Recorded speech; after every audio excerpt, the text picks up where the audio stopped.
Bom dia, irmãos e irmãs. Bom dia. Vamos dar continuidade à nossa reflexão. Começamos a estudar o Salmo 1, 2 domingos atrás, e não conseguimos concluir. Então, naquela ocasião, dissemos que iríamos continuar. Então, vou novamente convidar você a abrir a palavra no belíssimo, musicado e conhecido, para alguns decorado, Salmo 1, e vamos reiniciar a nossa reflexão neste Salmo, nesta manhã. Salmo 1, eu vou fazer a leitura, e já de imediato, eu não me lembro para quem distribuiu os textos, né, naquele domingo, mas vou novamente redistribuí-los para a gente atender ao tema que nós queremos continuar nesta manhã, né? A proposta do tema é a diferença entre quem serve a Deus e quem não serve. E esse salmo deixa bastante claro, né? Ele e outros que nós vamos conferir na palavra, para aqueles que servem a Deus, há algumas características que acompanham, né, esses servos de Deus. Dentre elas, a obediência e, sobretudo, além da obediência do coração, a obediência na prática, né? Porque não adianta a gente dizer e crer que obedece a Deus falando, orando, cantando, participando do culto, e quando temos que de fato mostrar na prática que confiamos ou que obedecemos a Deus, acabamos por fazer o contrário. Então aí há uma diferença entre falar e fazer. Então, Salmo 1, os 6 versículos, que assim diz: Bem-aventurado o homem que não anda no conselho dos ímpios, não se detém no caminho dos pecadores, nem se assenta na roda dos escarnecedores. Do contrário dos escarnecedores, o seu prazer está na lei do Senhor, e na sua lei medita de dia e de noite. E como exemplo prático, simbólico, ele é como árvore plantada planejadamente, né, junto à corrente de águas, que no devido tempo dá o seu fruto e cuja folhagem não murcha. E aí tudo quanto ele faz não é alguma coisa, mas na vida daquele que serve a Deus e serve por obediência no coração e na prática, tudo quanto faz, ele tem sucesso. A palavra bem-sucedido aí também pode ser traduzida por sucesso. Do contrário, então, de quem anda no caminho do Senhor, são os ímpios. São, porém, como a palha que o vento dispersa, sem coluna, sem edificação, sem raiz, né? Por isso, os perversos não prevalecerão no juízo, nem os pecadores na congregação dos justos. Pois o Senhor conhece o caminho dos justos, mas o caminho dos ímpios perecerá, ou será frustrado ou falido, né? Vamos mais uma vez, irmãos e irmãs, orar, buscando a direção do Senhor e compreensão da palavra, e para isso precisamos do auxílio e iluminação do Espírito de Deus, para recebermos a sua palavra com fé e alegria em nosso coração. Oremos. Damos-te graças, Deus, nesta manhã, especialmente pela oportunidade que nos dá, Senhor, de com liberdade meditar na tua palavra, encontrar, ó Pai, nela recursos para a nossa vida espiritual, e também, ó Pai, crendo que por meio da nossa vida espiritual, da tua graça, do teu Santo Espírito que nos ilumina, Senhor, também entender que a nossa vida prática, nossa família, nossa casa, nosso trabalho, nossos sonhos, nossos planos, ó Deus, certamente tem a direção do Senhor, quando nós, no tema que vamos falar nesta manhã, Senhor, nós nos dispomos, Senhor, a agir de fato como servos e servas, prostrados, Senhor, diante da tua glória, da tua face, e como na atitude simbólica de, ó Deus, aqueles que servem, Senhor, prostrados, esperando, ó Deus, o sinal do Senhor, para então assim agirmos. Que nesta manhã, ó Pai, possamos ter um momento mais de clareza da tua palavra, Senhor, e nós te rogamos aqui o teu Santo Espírito nos dando sabedoria e entendimento. Também, ó Pai, nos auxilie, Senhor, para que aquilo que já sabemos e aprendemos da tua palavra, possamos oportunamente colocá-la em prática, começando, Senhor, em nossa casa, em nossa família. É o que nós te pedimos, Senhor, em nome de Jesus. Amém. Amém. Bom, nós vamos distribuir alguns textos bíblicos aqui que vão nos auxiliar nesse entendimento sobre a diferença entre servir a Deus e não servir a Deus. Eu sempre digo, né, que a palavra servir a Deus e, ao mesmo tempo, a palavra pecado, essas palavras são atribuídas ao povo de Deus, tá? E por que eu digo isso? Porque só erra o alvo, porque a palavra pecado significa errar um alvo. Que alvo é esse? O alvo, claro, é a santidade, a comunhão com Deus, viver de acordo com o seu propósito, tá? Agora, quem é que tem isso como alvo? Quem já sabe, quem já passou pela experiência de salvação e assumiu um compromisso, aceitou buscar esse alvo na vida. Quem não é convertido, quem não tem uma vida com Deus, não tem noção desse alvo proposto. Então, quem é que erra esse alvo? Crente. Nós que somos crentes é que estamos sujeitos a errar esse alvo, tá? E do outro lado, a palavra servo, né? Quem é que tem um dever de servir a Deus? Nós que fomos chamados, fomos transformados, somos, como diz o apóstolo Paulo em Efésios, né? Selados, ou seja, há uma marca de identificação na vida dos servos de Deus e serva de Deus, e por isso é que está sobre nós. O ímpio lá fora não tem esse compromisso, né? Nós temos esse compromisso porque nós somos de fato transformados. Agora, de fato, em alguns momentos da nossa vida, a gente, como Hebreus fala, um texto bastante duro, em Hebreus capítulo 10, né? Que é o tal do pecado deliberado ou a rebeldia deliberada, né? No coração a gente sabe o que deve fazer, porque a gente crê, né? Na consciência a gente tem plena certeza do que deve fazer, mas na hora da prática, às vezes com a consciência pesada, a gente está ali insistindo numa escolha, numa decisão, numa atitude que a gente sabe que não provém do propósito de Deus. E é aí que nós erramos, tá? Então, para deixar isso bastante claro, a gente vai distribuir alguns textos bíblicos para a gente, então, atender a esse tema. Quem serve a Deus e quem não serve. Vou começar lá, fazer assim. Bruno, Atos capítulo 6, verso 2. Edna, Romanos 1, 1. Marcos, Mateus 25, 21. Marlene, João 12, 26. Bina, Romanos 6, 22. Isabel Bronzatti, Efésios 6, 6. Leila Silveira, Filipenses 2, 7. Denilson, 2 de Timóteo 2, 24. Milton, Romanos 6, 1, 2 e 3. Claudinei, será que você lê hoje, Claudinei? Claudinei, Romanos 6, 4, 5 e 6.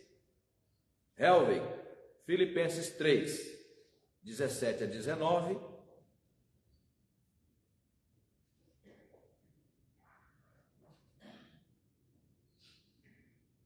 Liliane, Filipenses 3, Filipenses 3 já foi.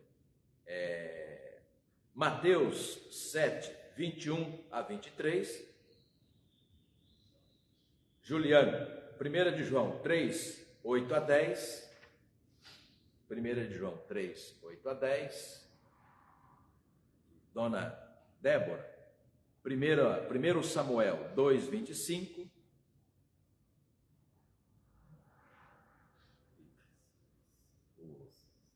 Mais novo professor de geografia, glória, né? Gálatas 6, 7 e 8. Gálatas 6, 7 e 8. Ok. Bom, no texto, como eu falei, já nós vamos começar a ouvir as leituras bíblicas para nos auxiliar nesta reflexão. O Salmo primeiro, que foi musicado, decorado, é um salmo belíssimo, né? E ele coloca em dois blocos a diferença clara entre pessoas que creem em Deus e medem e ao mesmo tempo planejam a sua vida, né? A sua família. Mês de maio nós estamos refletindo sobre família, né? Então quem exerce a autoridade dentro de casa? Marido e mulher, né? E essa autoridade, sobretudo quando tem criança, acho que Bruno é o pai da criança mais nova da nossa igreja, na atualidade. Então, essa autoridade que nós exercemos, sobretudo quando temos criança em casa, é uma autoridade diária, constante, e pelas faculdades mentais, né? Então, nós vemos, crianças aprendem vendo, ouvindo, cheiro, né? O paladar e tato, o tempo todo, né? E é interessante que quando a gente fecha os olhos e alguém coloca, se a gente confiar e alguém colocar, né, algum tipo de alimento na nossa boca, pra gente, se a gente já conhece aquele alimento por já ter experimentado, botar na língua e a gente já sabe o que é. Pimenta, então, não tem dúvida, né? Então, alguns tipos de condimentos, né? A nossa vista, nossa visão, a mesma coisa. A gente vê algo que já conhece, nosso cérebro já em seguida dá a interpretação. Olha, se trata disso. Então, audição, a mesma coisa, brincar de tocar em coisas, né? A gente, quando conhece o objeto, bota a mão, a gente reconhece. Então, nossas crianças, nossos filhos, o ser humano aprende a ser humano assim, né? Então, o Salmo 1 coloca, assim, de forma muito didática, como é que nós demonstramos que servimos a Deus, né? Ontem, no culto da Regra da Mesa, lembrando de um filósofo francês, Jean-Jacques Rousseau, que sempre dizia, né? Ele ficou conhecido no mundo todo por ter escrito uma obra, né, chamada, né, O Contrato Social. Então, ele dizia que o ser humano nasce bom e a sociedade o corrompe. Uma ideia romântica, né, de que o ser humano nasce bom, a criança ingênua, né, criança inocente. Bom, primeiro que é uma tese contrária da Escritura Sagrada, né? A Escritura Sagrada diz que em pecado me concebeu minha mãe. Ou seja, nós nascemos com a natureza pecaminosa. E aí vem, de fato, a importância desses pais crentes o tempo todo, por aquilo que a criança vê, ouve, o tato. A ideia do tato aqui usa muito forte, né, no afeto, né, do abraço, do carinho, do cuidado. Então, ele dizia que a sociedade precisa, né, de alguma forma, colocar na forma, né, essa criança, e daí as instituições serem fortes. Mas ele mesmo dizia, né, a obra ficou famosa, ele mesmo dizia aquilo que era certo fazer, mas não fez, né? Ele casou-se a primeira vez com uma mulher um pouco mais velha, que tinha dinheiro, e ele vivia de filosofia, que nunca deu nada para ninguém, nunca sustentou ninguém, né? E quando acabou o dinheiro, o restinho que tinha, a história dele é assim, bastante didática, viu? Ele pegou o resto do dinheiro que ela tinha e deu no pé. Aí foi, casou-se com quem ele se apaixonou, uma mulher mais jovem. E aí teve 5 filhos. E para continuar a vida de filósofo, de intelectual, ele decidiu, com a mulher, colocar 5 crianças no orfanato, dizendo que o orfanato teria mais condições para educar os seus filhos. Então daí nasce aquele ditado popular, né? Faça, né, o que eu falo, mas não faça o que eu faço. Criança percebe isso muito rapidamente, né? Ela vai em algum momento perceber que nós somos palavras, muitas vezes de pai e mãe, muitas vezes palavras, né, soltas ao vento. Sobretudo domingo, né? Domingo, então a gente vem na igreja, a gente vai começando a perder a autoridade espiritual sobre os filhos, quando eles percebem que nós temos uma cultura de santidade na igreja, e quando termina o culto, entra no carro, a gente volta a nossa vida adiante. O Salmo 1 já desmascara isso não vai dar certo. E por quê? Porque ele fala, uma das características que acompanha um verdadeiro servo que se prostra diante de Deus, né?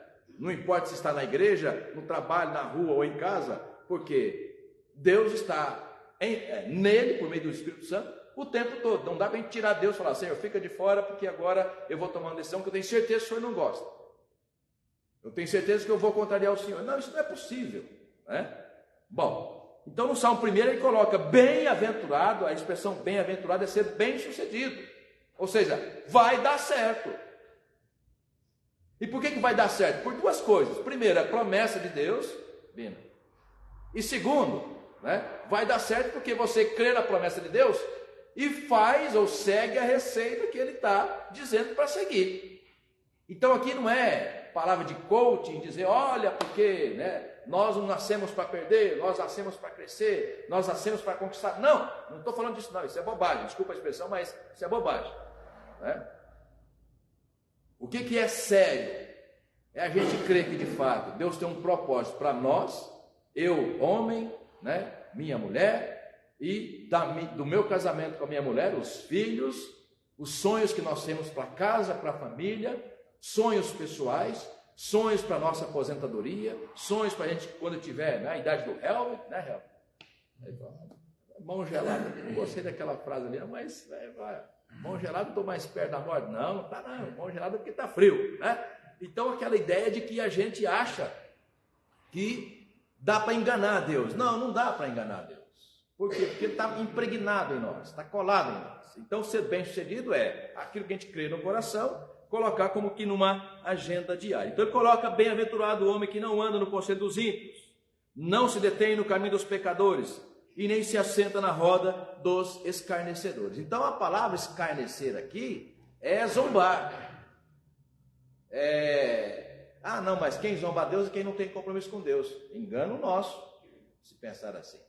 Uma forma, dona Isabel, de zombar a Deus é saber o que deve fazer, que é propósito dele, e fazer o contrário. É uma forma de zombar, contrariar aquilo que é o propósito de Deus. Então, para a gente separar os dois elementos, servir como servir um ao outro, e servir no sentido de obedecer. Bruno, pode ler, por favor, Atos 6, verso 2. Então, os dois convocaram a quantidade dos discípulos e disseram: não é razoável que nós achanemos a palavra de Deus para servir as mesmas. Ok, então o apóstolo Paulo, aliás, em Atos, quando o texto escrito servir à mesa, ali a palavra é diaconia. Então a gente não tem, biblicamente, a gente não tem razão de nos curvar perante, né, um ser humano, né? Então, por exemplo, pastor, com toda a autoridade que tem conferida na Escritura, em nenhum momento a Bíblia diz que eu tenho que me curvar diante de um pastor, ou, com todo respeito àquela tradição, né, tomar a bênção, né, de alguma entidade religiosa. Não.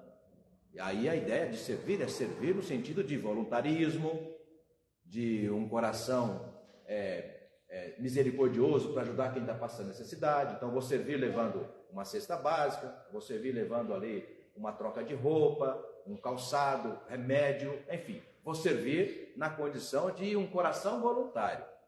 Veja então que a Escritura separa claramente esse servir voluntário, servir à mesa, servir socialmente, servir materialmente, e a outra expressão, quem vai ler? Romanos 1:1. Edna, Romanos 1:1. Paulo, servo de Jesus Cristo, chamado para ser apóstolo, separado para o Evangelho de Deus. Isso. Eu gosto muito das cartas paulinas, quando ele vai iniciar, ele diz: olha, Paulo, chamado para ser apóstolo, conforme a vontade de Deus ou a vontade de Jesus Cristo. Então, duas coisas importantes que Paulo sempre coloca nas suas cartas: eu estou aqui porque é vontade de Deus, e por isso eu escrevi um artigo há muitos anos, né, que trata esse tema, né, de vocação, né? Os vocacionados por Deus e os autovocacionados. Então tem gente que inventa de ser pastor, né? E quando eu falo que inventa de ser pastor, pode conseguir? Consegue, vai, passa no conselho, passa na faculdade, passa no presbitério e começa. Mas infelizmente, todos que assim, sem exceção, todos que se autovocacionam para uma missão, né, no reino de Deus, aqueles que se autovocacionam não terminam, né? Não terminam, por quê? Porque Deus não chamou, foi por conta própria. Então Paulo deixa sempre isso muito claro, mas ao mesmo tempo, quando tem plena consciência do chamado de Deus, aí vem um desafio grande dele, que é agir de acordo com a vontade de Deus, né?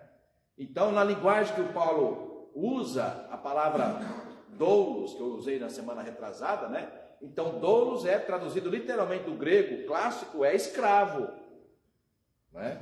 É escravo. A gente sabe que escravo não tem vontade. Infelizmente, é dura a história, né? Na geografia fala um pouco disso, dos lugares. Aliás, tem um mapa ilustrativo da América Latina, em que os países da América Latina, geograficamente falando, Marcos, os países da América Latina onde teve concentração de tráfico de escravos, oriundos da África, eles colocam, esse mapa ilustrativo coloca as regiões da América Latina, que é descrita no mapa como verde, coloca como preta.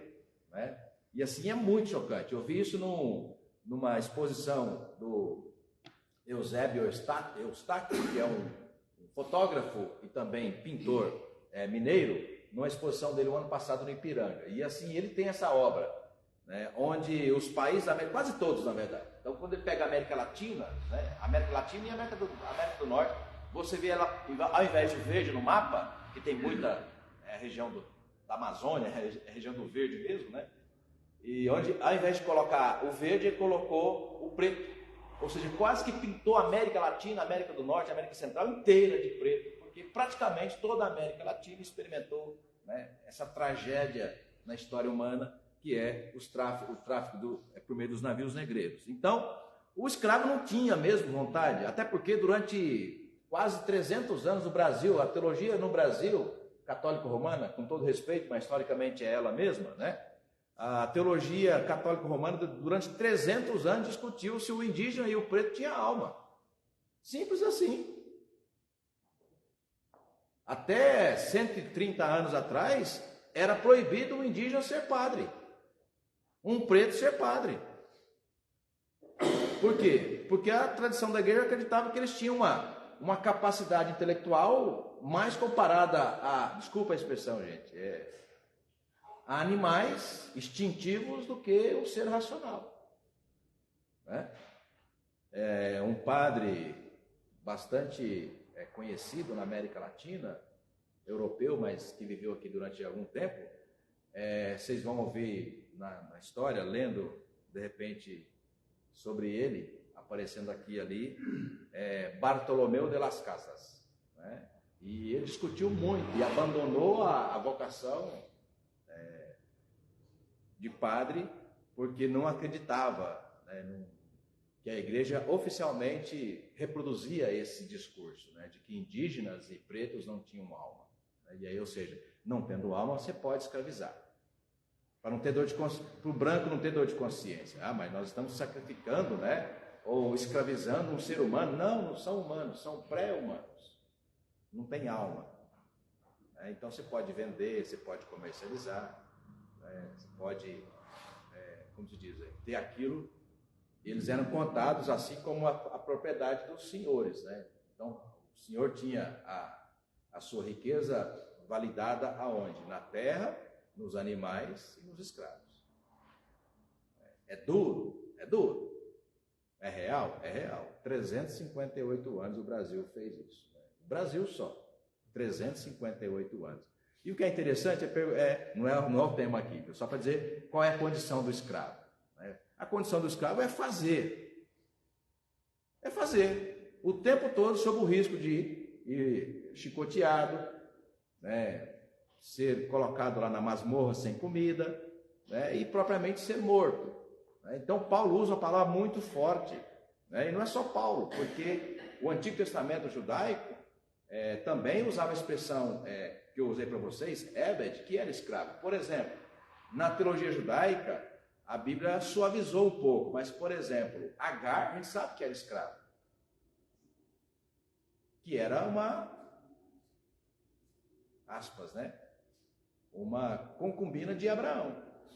Ismael nasceu desse relacionamento, ainda que sob a permissão de Sara, mas Ismael nasceu do relacionamento que o patrão, muito comum, inclusive na história brasileira, que o patrão teve com a escrava.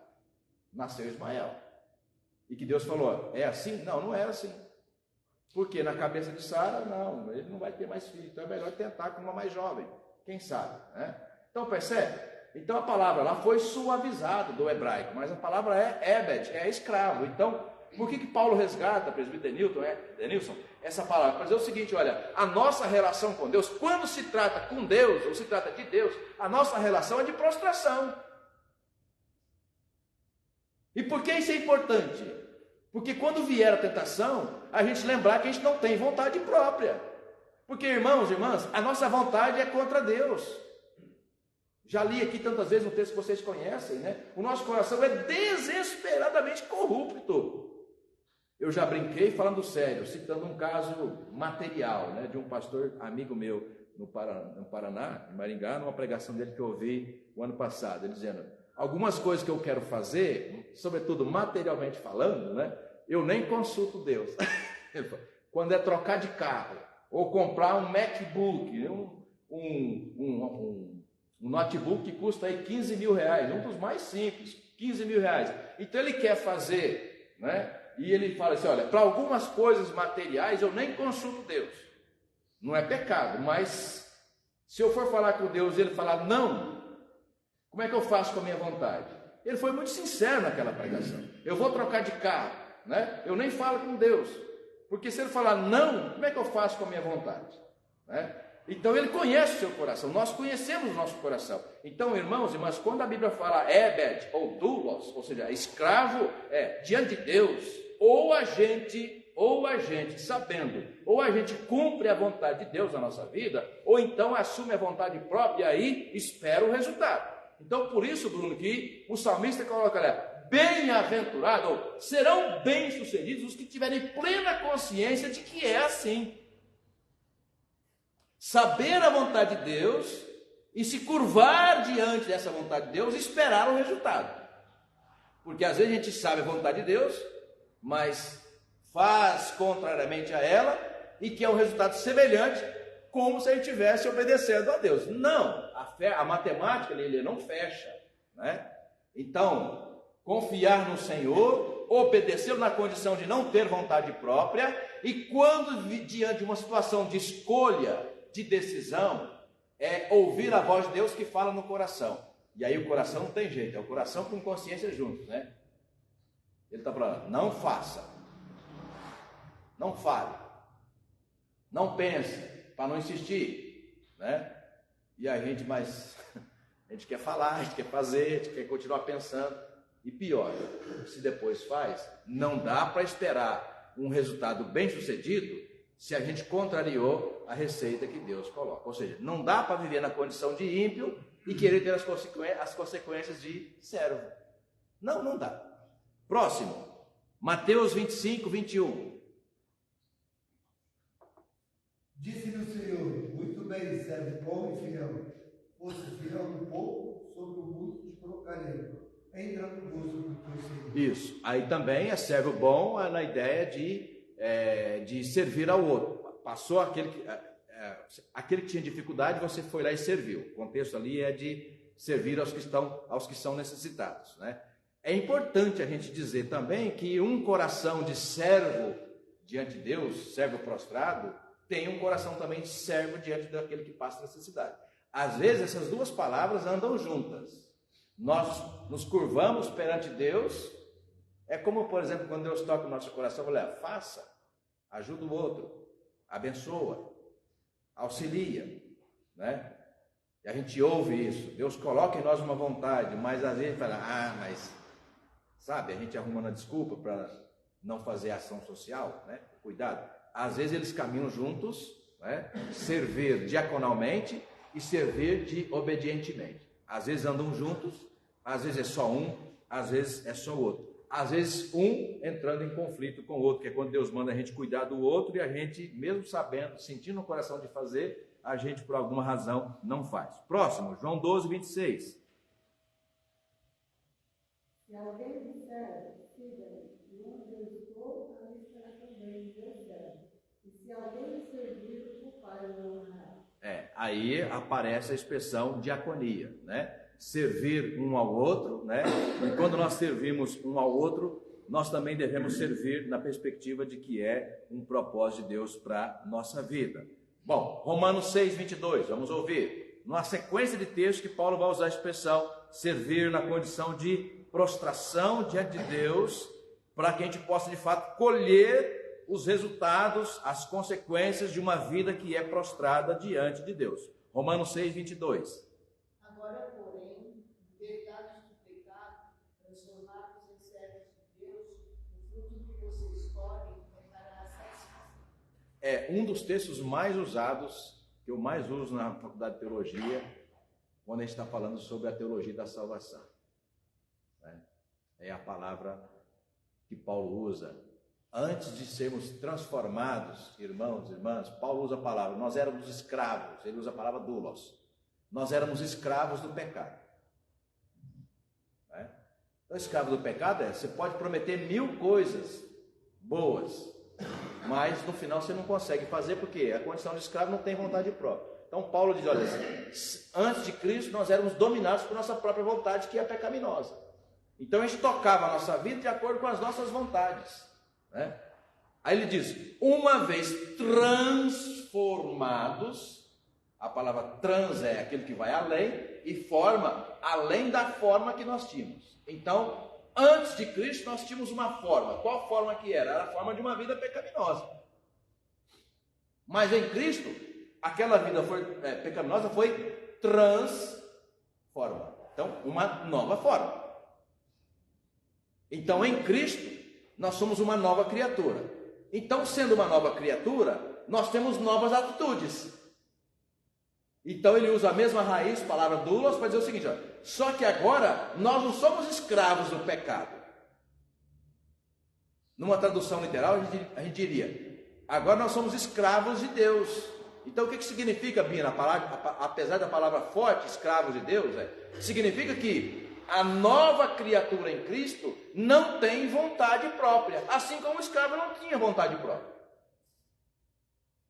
Então não é nenhuma agressão a gente dizer, como Paulo quis dizer no primeiro século, que depois da conversão em Cristo, nós somos escravos de Deus. E um dia, dando essa aula, uma irmã assim, pastor, mas em Cristo nós somos libertos. Ela ficou tão incomodada com essa palavra, né? Escravo. Eu falei assim, de fato, em Cristo nós somos libertos. Libertos do pecado para uma vida nova, porém agora sem vontade própria. Bom, quem não tem vontade própria, simbolicamente falando, é um escravo. Só que é bom ser escravo de Cristo, né? Como assim, pastor, é bom ser escravo de Cristo? Ou seja, um escravo de Cristo é quem não tem vontade própria, quem não tem decisão. E se pudesse ser assim. Por isso o tema do nosso mês de maio é tudo em nome de Jesus. Já imaginou? Quando você vai brigar com a mulher, mas, meu bem, em nome de Jesus, olha, você está me atazanando. Tente imaginar isso. Olha, não, a gente não usa o nome de Jesus para falar uma coisa que a gente não devia falar, né? Na hora de dar o dízimo, um exemplo, dar uma oferta, em nome de Jesus eu não vou dar o dízimo. Como assim em nome de Jesus não vou dar o dízimo? Então tudo em nome de Jesus é isso, ou seja, é não ter vontade própria. Então é uma condição de ser escravo, porque escravo é não ter vontade própria. Então Paulo usa exatamente isso, transformados. Antes éramos escravos, nós produzimos frutos, mas de abominação, que é o pecado, e agora como escravos em Cristo, nós produzimos frutos como escravo para a glória de Deus. Quando é que nós produzimos frutos para a glória de Deus? Quando Deus tem domínio sobre o que nós vamos pensar, nós vamos falar e nós vamos fazer. E quando Deus tem domínio sobre nós frutificamos para a glória de Deus, amém? É isso que Paulo está escrevendo. E nós não temos nenhum problema com isso. Por quê? Porque ele usa a palavra do contexto grego e romano, que escravo era uma coisa muito comum, para dizer o seguinte, olha, como é agora essa condição? Somos escravos, só que agora de Cristo, para servi-lo sem contestação. Para resumir, é isso. Servir a Deus sem contestação. Deus está sempre certo, né? É isso. Por isso Calvino vai dizer, né, sobre a soberania de Deus. Quando Deus decide, Deus nunca está equivocado. E mesmo quando Ele decide contra nós. Quando é que Deus decide contra nós? Quando Ele fala não, né? E mesmo o não de Deus é santo. Calvino diz isso com muita clareza, né? Até o não de Deus é divino. O não de Deus é santo, né? Porque Ele sabe todas as coisas. Nós aqui achamos que sabemos alguma coisa, né? A gente tem plena convicção agora. Não, agora é sim. E aí lá no futuro deu errado. Se eu tivesse dito não. Percebe? Agora ela tem plena convicção. Não, agora tem que dizer não. Não pode, não tem que ser assim, não vou fazer. Aí passa um tempo, deu tudo errado. Ai, meu Deus, eu podia ter falado sim. Está vendo? Então, na verdade, é não ter vontade própria. Deixa Deus tomar a decisão. Fala, Senhor, faze em mim a tua vontade. Então, o tema do nosso mês é tudo em nome de Jesus. É difícil? É, mas é o nosso alvo. Porque é o alvo bíblico. Efésios 6:6. Não servindo à vista como para agradar a homens, mas como servo de Cristo, fazendo de coração a vontade de Deus. Nossa, aí é duro, né? A gente quer, às vezes, agradar, né? Agradar a mulher, agradar o marido, agradar os filhos, agradar o pastor, agradar a igreja, né? Não, o nosso compromisso é agradar a Deus. E Paulo nesse tema eu diria assim, numa linguagem mais comum, né, o Milton, presbítero Milton, Paulo era ranzinza. Pensa naqueles homens chatos, né? O que o senhor quer dizer como homem chato, pastor? Certo é certo. Não, calma, Paulo, você é muito radical. Vamos aqui dar né? Vamos imitar lá os brasileiros. Vamos dar uma... Não. A ponto de Gálatas 3, ele fala assim, olha, eu fui e resisti, falando de Pedro, né, que ele chama lá de Cefas, né? Eu resisti a Cefas cara a cara. Tem que imaginar aquele cara que você está assim tentando arrumar um jeitinho na reunião do presbitério, Marcos. Não, vou dar um jeitinho aqui, quando esse jeitinho não era para ser dado, né? Aí Paulo fala assim, olha, pera lá, aqui não, está errado isso. Errado é errado, certo é certo, né? Aí Paulo fala assim, olha, eu resisti a Pedro, ou a Cefas, né? Cara a cara. É chato isso? É constrangedor? Ué, mas para fazer valer a vontade de Deus é assim que tem que ser. Às vezes a gente quer usar a etiqueta, né? Ali, os bons costumes, não, os costumes cristalizados, né? É o tal de jogar debaixo o errado, ali debaixo, tá vindo a visita rapidamente, você não esperava que ela chegasse, aí dá aquele tapazinho assim, um tapinha rápido para dar uma joga debaixo do tapete. Isso virou expressão figurada dos nossos costumes às vezes, né? A gente esconde, né? E gente, é interessante, a gente não esconde criança. Criança é ninja para perceber essas coisas, né? Eu me lembro que quando meu mais velho tinha uns 4 ou 5 aninhos, né? E eu atrasado indo para a igreja, lá no Jabaquara. E aí, passei no sinal vermelho. Eu só escutei um lá atrás, o pai... Pronto, que vergonha, né, Pedro? Eu só escutei um lá atrás, pai, o moleque, 4 para 5 anos lá, viu que eu atravessei o sinal vermelho. Percebe? 4 anos de idade. Aí você imagina a cena, de repente sentado ali no banco, e o pastor dando uma pregação ali, ou um texto bíblico falando ali, e daí pá, duro, né? O moleque pensa, meu pai está falando isso aqui, mas acabou de fazer lá fora.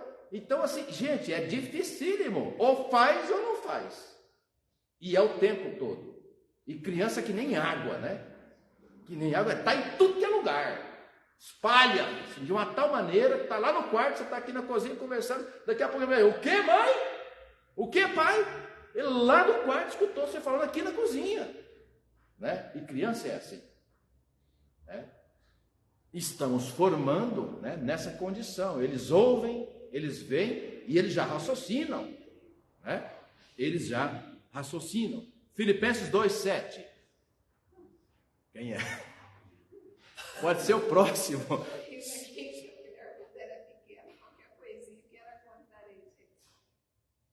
É mentira dele.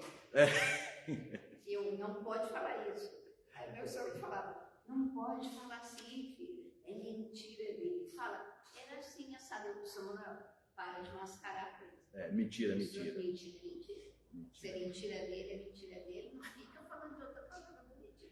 A gente quer suavizar. Mas Filipenses 2:7. Mas aniquilou-se a si mesmo, tomando a forma de servo, fazendo-se semelhante aos homens. Gente, é outra palavra fortíssima. Imagina quando Jesus, Arthur, estava próximo de ser crucificado, de ser preso. Está registrado isso em Mateus 26, né? Quando ele chama alguns discípulos para ir orar, ele chega lá, né, no Getsemane, e fala assim: olha, fiquem aqui orando, eu vou até ali orar e me ajudem na oração. Aí é o texto clássico, conhecido, né? Ele fala: Pai, se possível, passa de mim esse cálice, mas não seja como eu quero, e sim como tu queres. Paulo, em Filipenses 2,7, que a irmã acabou de ler, diz o seguinte: olha, na condição de encarnado, Jesus encarnou a nossa condição. Então, olha, ele se fez servo. A palavra servo lá em grego é escravo, ou seja, Cristo abriu mão da sua vontade, porque imagina se prevalecendo a sua vontade, Deus atendesse a oração. Então seria desviar da cruz, nós não estaríamos aqui. Jesus não seria o nosso Salvador. Percebe? Então fica muito claro, Milton, quando Paulo ensina o que significa ser servo, né? No caso, o próprio Cristo, Deus encarnado, seja feita a tua vontade, Senhor, e não a minha. Por isso Jesus vai até o final na condição de servo, obediente, sem pecado, torna-se o nosso Redentor, por conta disso. Timóteo, 2 de Timóteo 2:24.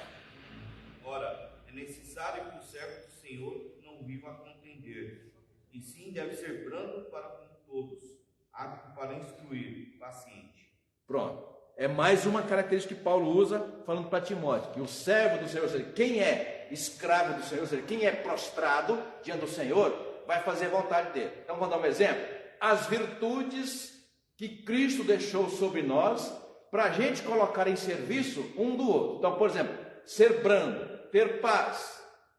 Então, a gente quer ter raiva, está com raiva e está falando com Helber, né? Está com raiva. Então, se a gente é servo de Deus, fala: Senhor, como é que eu devo resolver a questão com o Helber?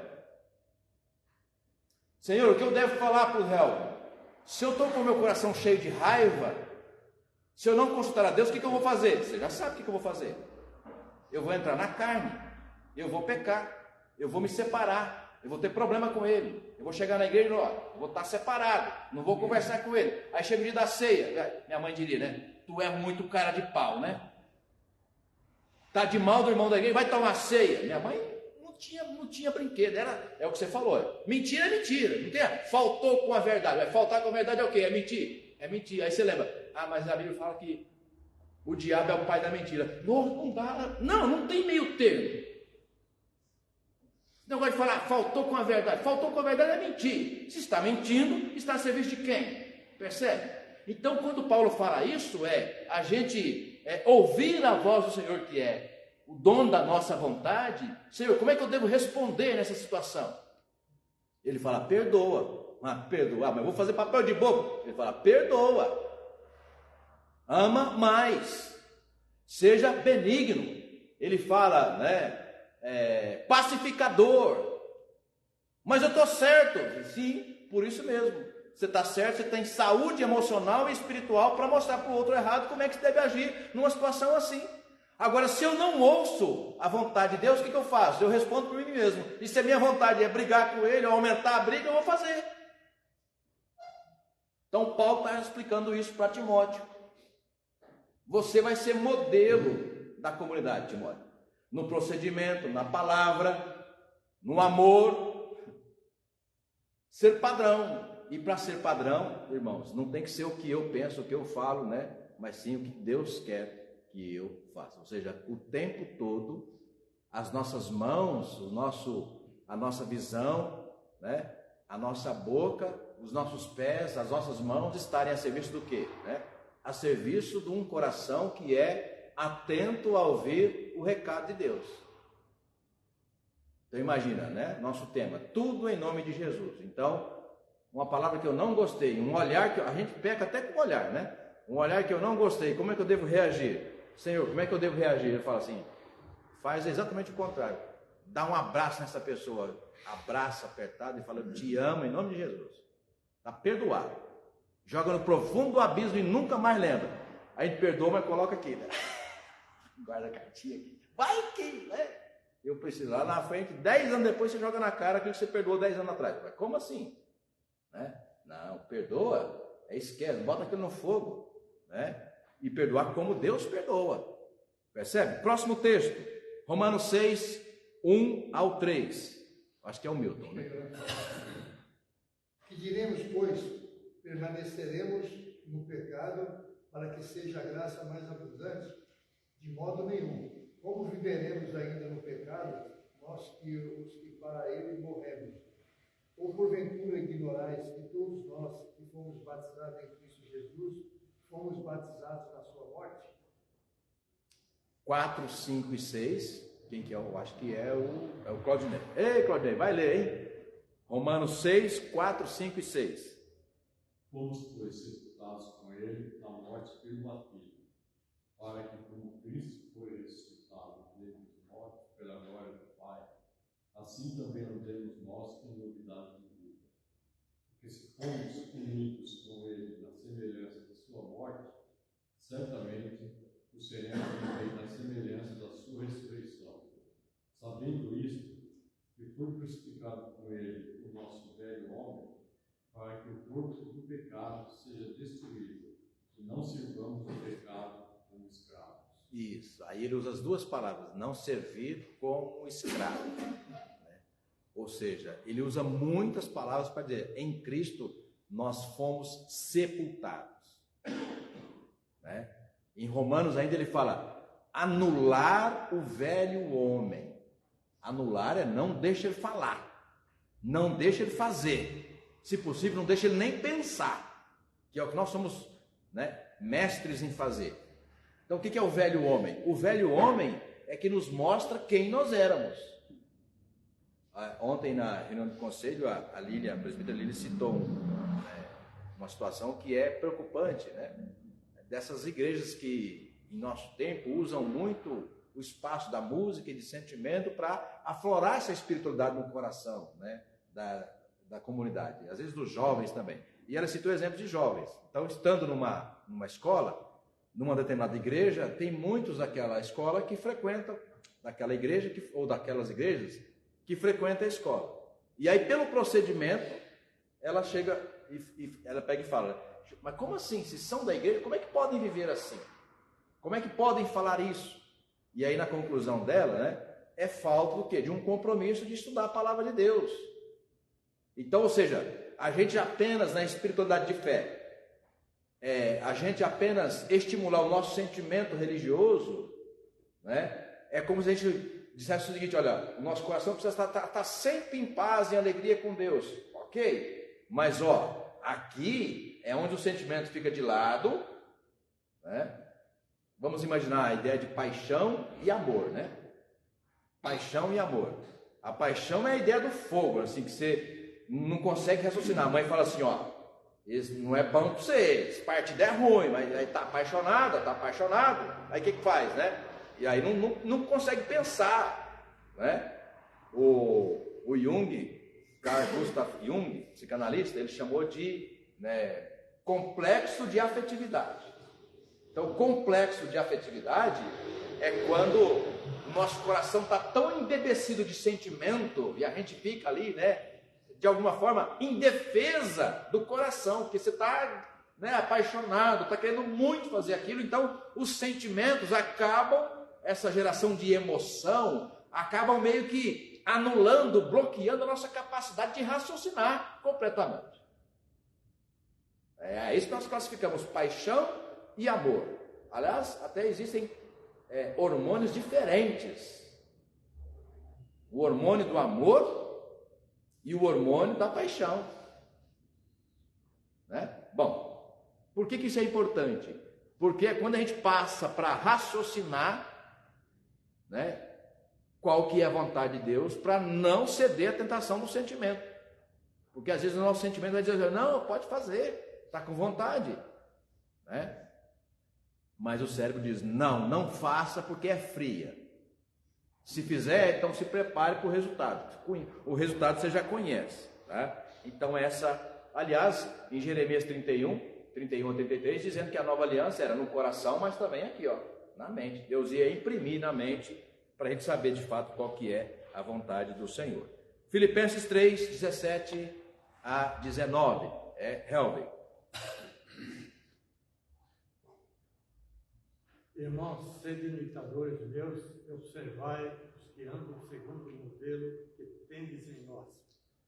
Pois muitos andam entre nós, dos quais repetidas vezes eu vos dizia, e agora vos digo até chorando, que são inimigos da cruz de Cristo.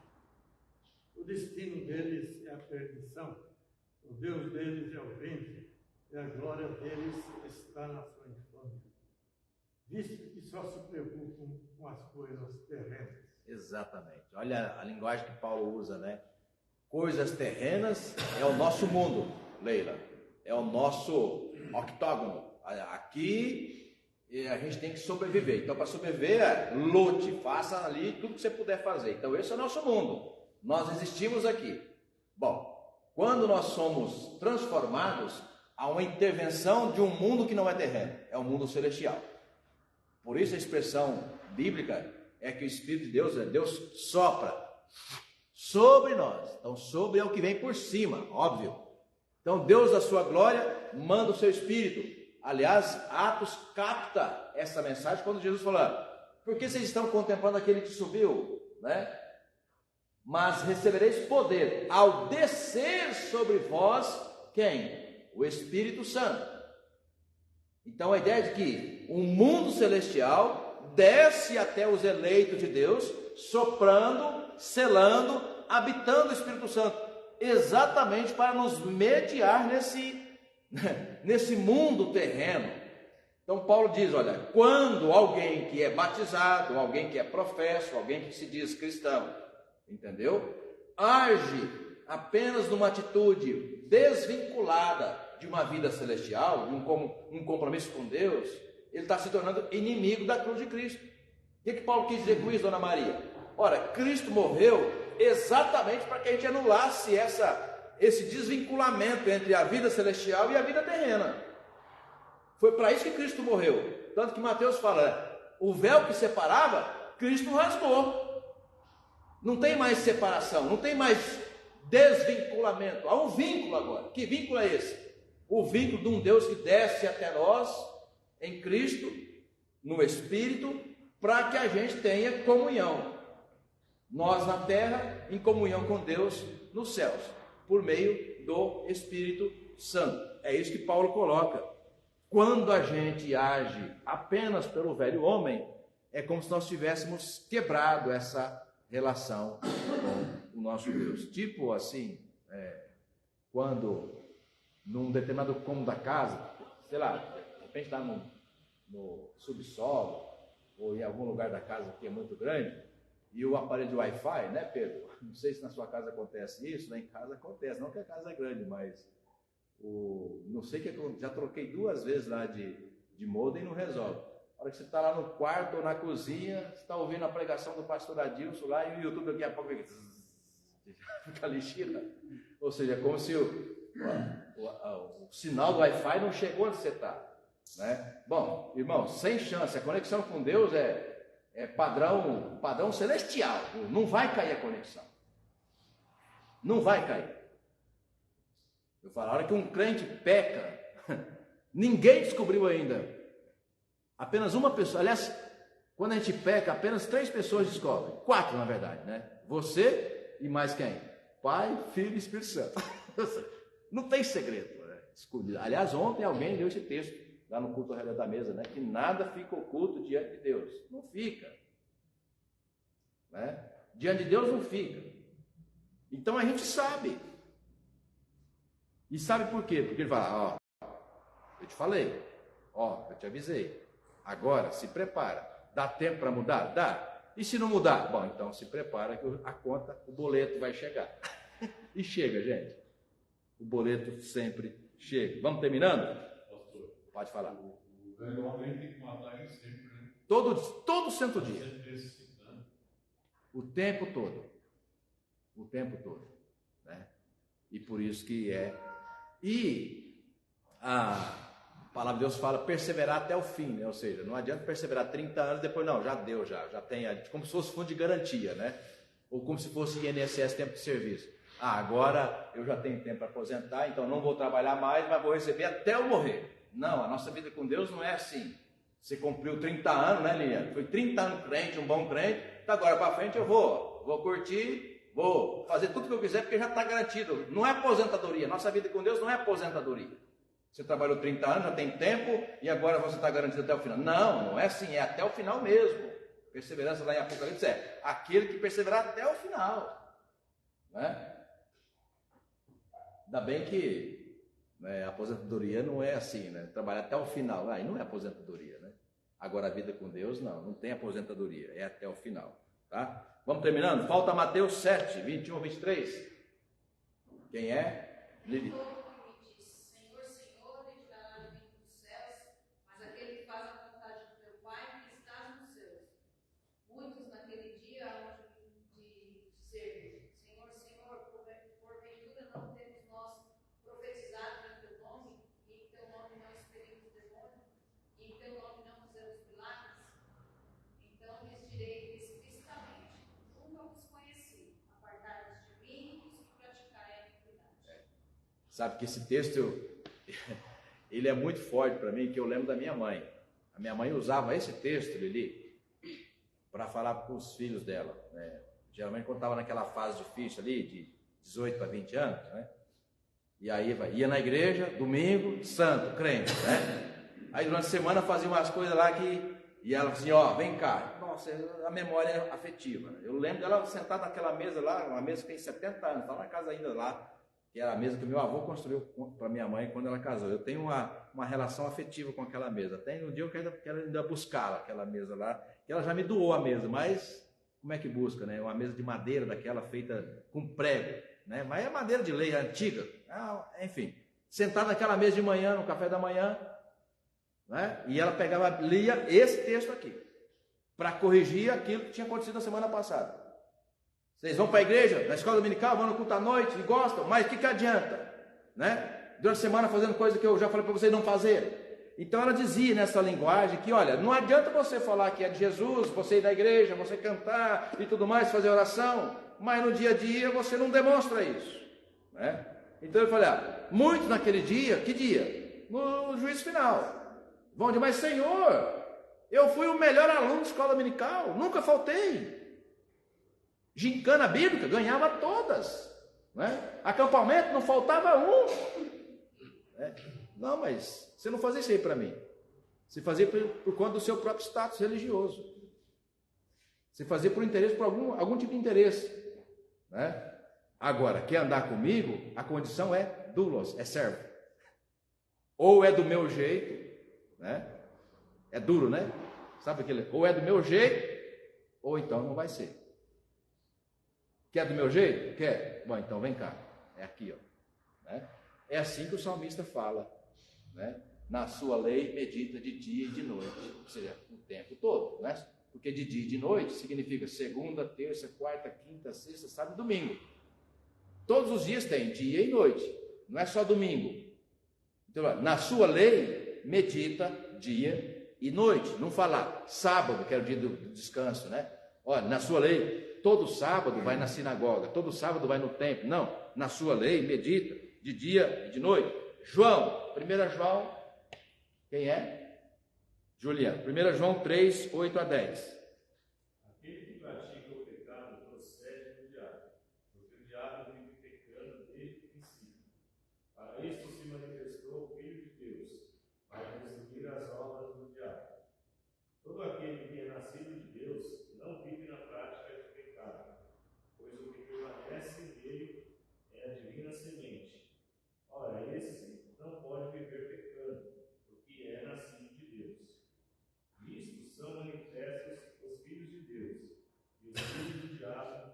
Todo aquele que não pratica a justiça não procede de Deus, nem aquele que não ama a seu irmão. Agora lê, que eu estou me lembrando do texto, o capítulo 2, só o verso 1, para a gente fazer exatamente o contraste aqui entre o Salmo 1, os que andam no caminho do Senhor, não se assentam na roda dos escarnecedores, né? E os que são ímpios e fazem exatamente o contrário. Lê o capítulo 2, só o verso 1. Filhinhos meus, essas coisas vos escrevo para que não pequeis. Se todavia alguém pecar,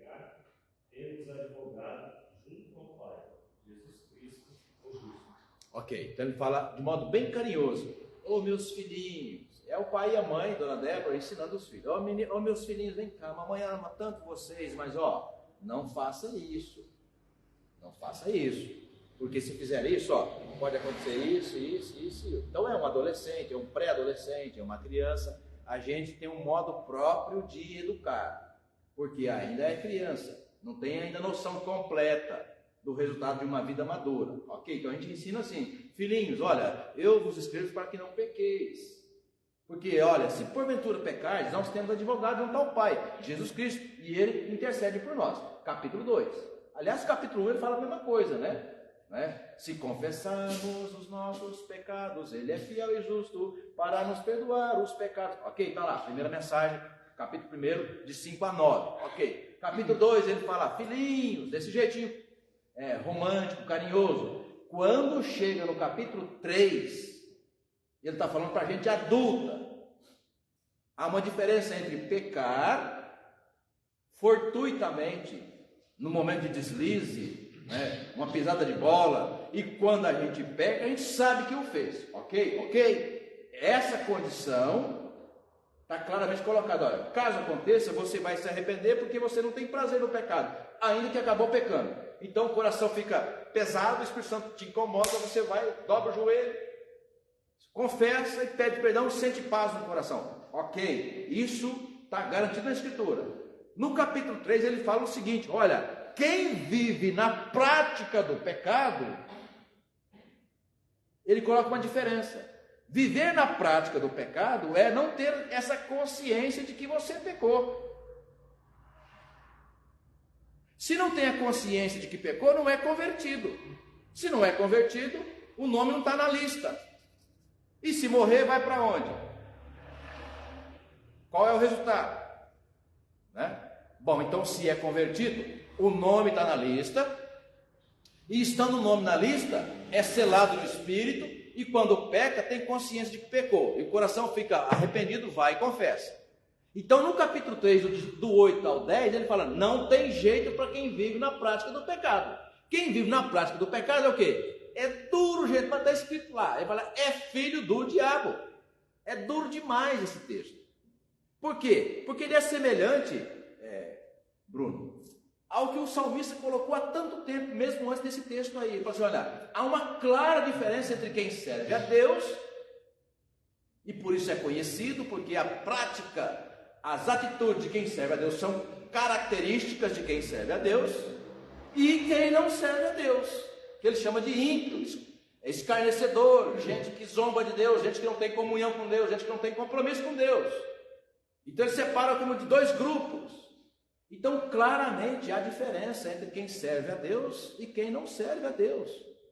E essa diferença ela vai se acentuando cada vez mais ao longo da nossa caminhada. E aí no final a gente para. Vou terminar aqui. Eu tinha um professor que ele faleceu, tinha um professor de teologia lá em Londrina, quando eu fazia seminário, ele dizia que quanto mais velho, quanto mais antigo na fé a gente vai ficando, mais certeza a gente tem da salvação. E ele dizia, e por quê? Porque idoso, isso é natural, viu? E aí lendo Erik Erikson, pedagogo, psicopedagogo, ele diz que quando a gente chega na fase dos 60, 70 anos, não sei se vocês já estão passando por isso, eu ainda não, mas estou mais ou menos assim, a gente olha mais para trás do que para frente. E é natural isso. Se imaginar o Pedro com 18 anos, então Pedro, imagina a projeção que faz, as conquistas que quer, o que pretende fazer, como é tão jovem, então, claro, vê uma vida longa pela frente. Nós já invertemos, já passamos o cabo da Boa Esperança, Então a gente já faz o contrário, a gente olha muito mais para trás. O que é olhar para trás? Aí você lembra das conquistas, dos tempos de glória, do que você realizou, dos seus filhos, do seu casamento, do seu neto, do seu trabalho, da sua profissão. E quando você olha para trás, 40, 50 anos, e se alegra dos resultados, ele fala, isso é sinal de que você andou com Deus, porque você foi bem sucedido. Então andar com Deus é começar jovem, Pedro, e aí depois dos 40, 50 anos é parar, deitar na rede, como a minha aluna falou essa semana em Diadema, lá na Paraíba, naquele calor, 10 horas da noite, a gente deita na rede tomando sorvete, né? Deita na rede, 10 horas da noite tomando sorvete. A gente para e olha para trás e chega a essa conclusão: eu estou entre aqueles que servem ao Senhor. Por quê? A cada momento, foi fácil? Não foi. Foi difícil? Muito. Mas a cada momento da minha vida, cada decisão tomada, eu procurei olhar e ouvir o Senhor e mediar, ou realizar a minha decisão a partir do que manda o Senhor. O resultado? Está aqui o resultado. Quando eu olho para trás, eu gosto do que eu tenho para lembrar. Eu gosto das minhas recordações.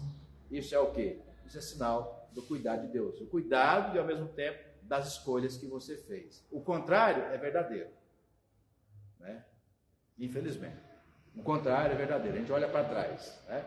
E aí, o Erik Erikson, nessa 8ª fase do estágio que ele chama, né, dos 70 para frente, ele fala, é muito comum. A gente chega nos 70 anos e olha para trás e vê coisas que não gosta, a gente tenta corrigir. E aí, como ele fala, como a gente não tem idade para corrigir, a gente cai em frustração.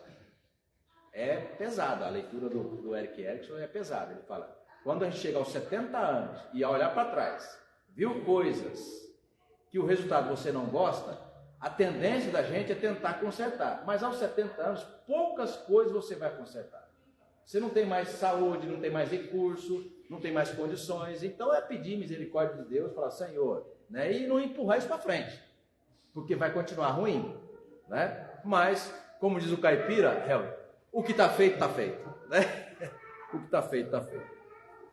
Bom, espero ter atendido a expectativa. Faltou algum texto? Não, né? Faltou? Qual? Ah, tem dois. Pode ler. 1 Samuel 2:25.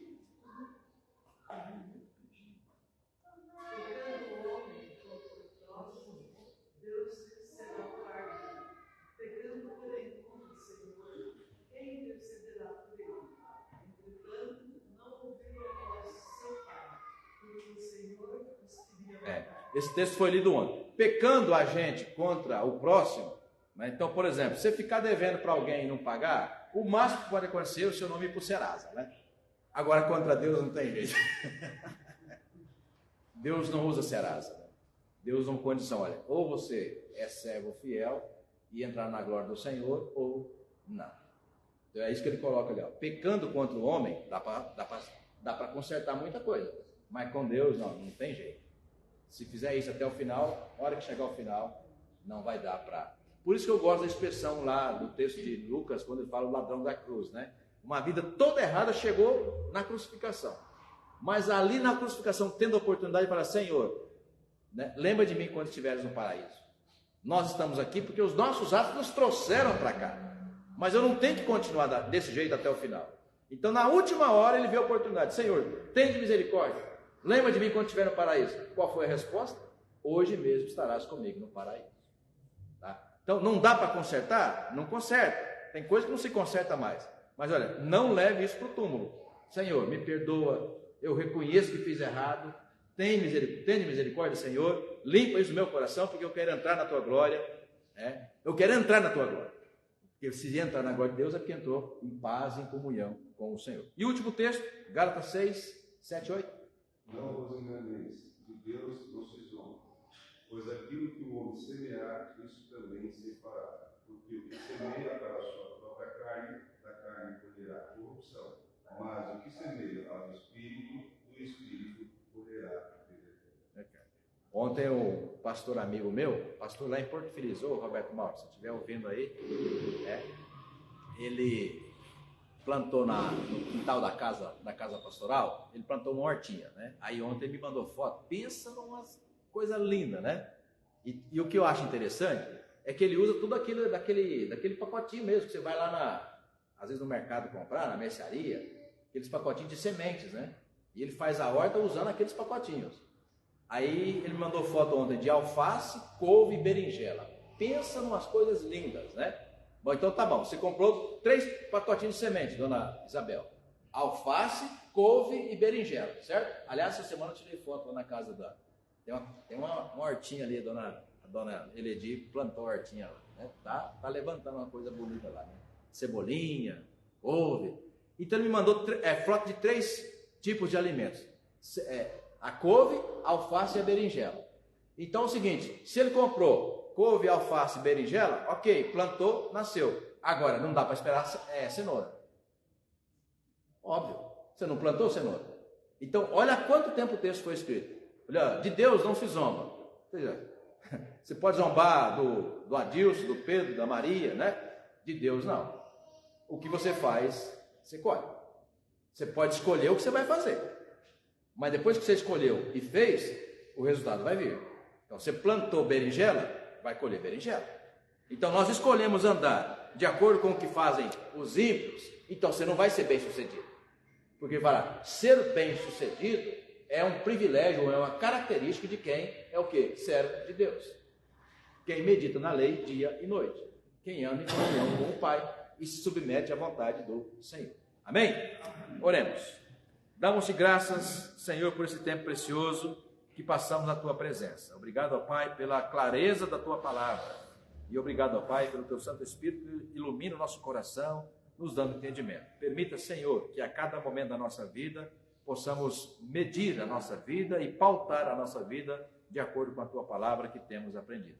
Leva-nos de volta para os nossos lares, traga-nos de volta, ó Pai, para o culto à noite, e que possamos, nesse dia de domingo, dia de família reunida, estar testemunhando conforme o Teu propósito na nossa vida, em torno da mesa do almoço, da mesa do jantar, para que as nossas vidas, ó Pai, possam a cada dia testemunhar, ó Pai, os Teus feitos em nós, para que outros, a partir de nós, conheçam a Tua santa palavra e por ela sejam transformados. Oramos agradecidos, em nome de Jesus, nosso bendito Salvador. Amém. Amém. Deus abençoe, irmãos e irmãs, e a vocês também que de casa nos acompanharam.